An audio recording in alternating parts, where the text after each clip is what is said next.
question. So the Bible is corrupt. We don't know who Matthew, Mark, and Luke are. We don't, So how do you answer that? Do you want me to take that? Or? Yeah, you can take that. I can come out at the end if you want. I mean, we do know who Matthew, Mark, Luke, and John are. For example, I myself have compiled a character profile of each individual author of the Gospels. I might make it available online at some point just to help that. But for example, Mark the Evangelist, we know his name is Yochanan ben Aristobulus from the way he's identified in the Gospels. James the Just is Yaakov ben Halfi. Luke the Evangelist is called Luke of Antioch because as well as patronymics, where your second name is after your father, you have toponymics from the area you're from. St. Matthew's real name is Levi ben Alphaeus because in Mark chapter 2, I believe, Mark actually identifies Matthew the tax collector as being Levi, son of Alphaeus. Yeah, I made these a little while ago. You have even better like looking ones. It's the same thing. I just have the profiles. But I would say in order to like know who wrote the Gospels, I like to compare different theories. What makes more explanatory sense of the data at hand? So we have almost every complete manuscript of the Gospels has a title of the author that wrote it, Gospel according to Matthew, John, Luke, etc. So that's an attestation to the authorship of it. We also have some internal evidences from some Gospels that would lead us to believe which author wrote it. For example, scholar Craig Bloomberg argues that John was the author of John's Gospel because he identifies himself in the last chapter as being the beloved disciple and present there, and by the time his Gospel was actually authored, the other two disciples who were present in that scene were dead, leaving only John to be the one who authored his Gospel.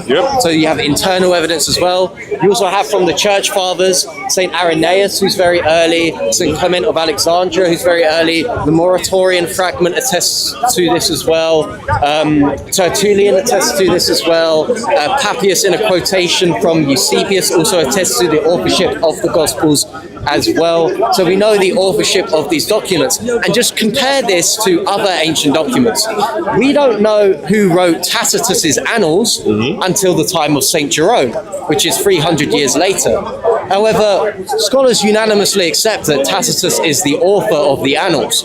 So we have multiple sources that testify to the authorship of the New Testament within a closer time period than that one. They'll all testify to the same authorship with virtually no disagreement whatsoever throughout the vast Roman Empire, even in times of Christian persecution. I wouldn't expect that to be something arbitrarily made up. And especially the names Luke and Mark. Why would you make up the names Luke and Mark being the authors of some Gospels if they're not direct disciples of Jesus? Usually fabrications that we see are Gospels which are from direct famous disciples, like the Gospel of Peter, the Gospel of Judas, the Gospel of James, Thomas, etc. So none of these points of information make sense if you want to say that it makes more sense that these are actually anonymous documents. These points of data show us that the Gospels are not anonymous, but actually we have good evidence to show who wrote them. And what is just described effectively is what we call the principle of attribution. There is a way to know by the varieties of different pieces of internal and external evidence that he is given how to attribute a certain text or a work to a certain person, aka who is the most likely person based upon the data we have within the text and the data that we have around the text and the tradition to have written this verse. And if it was something, or this is a chapter or the letter, if it was something to a case where these were written by anonymous authors and then simply ascribed names afterwards to legitimize them, then you could have picked a more convincing name. For example, wouldn't it be even better to just have the Gospel of Jesus written by Jesus? That would be far more authentic in the eyes of readers. I seem to know a group of people that believe that document existed. Yes, there have been a few, haven't there? But there's one very prolific group. We need to talk to them more. But anywho, exactly. So ascribing them to people who weren't even direct disciples is even less of a reason. In certain ways, it satisfies, in a sense, the principle of embarrassment. Why go for them and not just ascribe James and then Peter instead? Yeah, and we know these are first century sources, by the way. Like, for example, in Matthew's Gospel, he records a currency exchange for the temple tax. Someone writing a century after, one wouldn't know the temple tax. Because the temple's gone. Yeah, two wouldn't know the currency exchange. But also what's more important is that Matthew's Gospel has more notations of currency exchanges and money than any other Gospel. And Matthew's profession is to be a tax collector, which makes sense. John's Gospel has the most mentions of bodies of water, which makes sense with who he is. You have these sorts of things all throughout the place. You can know that John, for example, lived in ancient Judea, Palestine, and Israel, whatever you want to say, because in his Gospel, he knows the geographical location change between certain areas. For example, if you want to go to Capernaum or something, John will say, you go up. Well, we know that geographically you have to go up to actually get there because it's on a hill. So these people are familiar with the geography of the land. They're familiar with cultural, political issues as well. For example, Luke in his gospel lists many procurators from these regions, etc. They're also familiar with things that you wouldn't be able to know unless you were from that time period. For example, in John, I think is in chapter 5. I could be wrong, but he mentions a pool. Yeah, that was in the temple. Is it Bethsaida? Bethsaida, I think. Yeah. So he even lists the number of pillars. Exactly. So you wouldn't know those things if you weren't there at the time. And bear in mind, this area that John is describing was destroyed after 70 AD. Yes. And John in his gospel says that it still stands till this day. Yes. So this is a lot of work to put in if you're attempting. This is a lot of like historical recreation you're doing. If you're attempting to write these things after the events, or decades after, or a century after, it's almost impossible. They don't have, for example, like schematics of the temple available to them widely.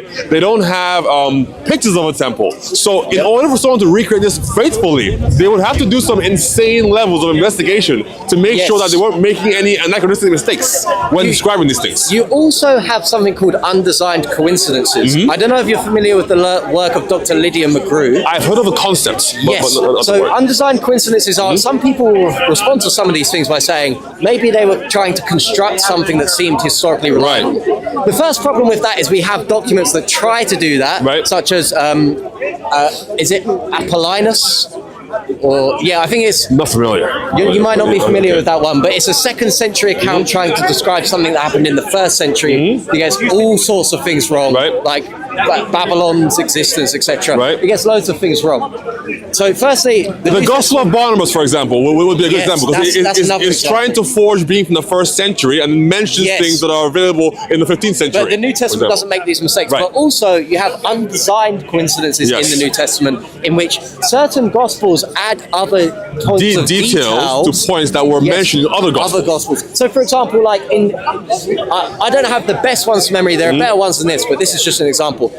All of the synoptic Gospels, anytime that it mentions the person who cut off, the person who ran to the tomb, with Jesus, they don't mention that it was John. But in John's Gospel, he does mention that. Or, for example, it was with Peter as well, when Peter cuts off the ear of the person. The synoptics don't mention that, but John's Gospel mentions that. Well, that might be because now it's safe for Peter in order to say so, because it's wrote slightly after.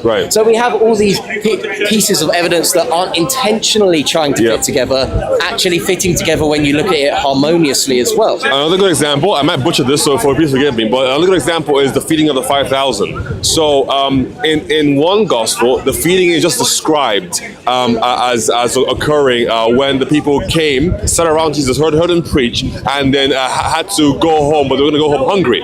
In another Gospel, it mentions that one of the disciples asked Andrew where they can find fish. Now, why would you make that point of asking Andrew, or including that you ask Andrew where you can get fish and bread? Turns out that in the initial Gospel that mentions the feeding of the 5,000, it also mentions that Andrew was from the area.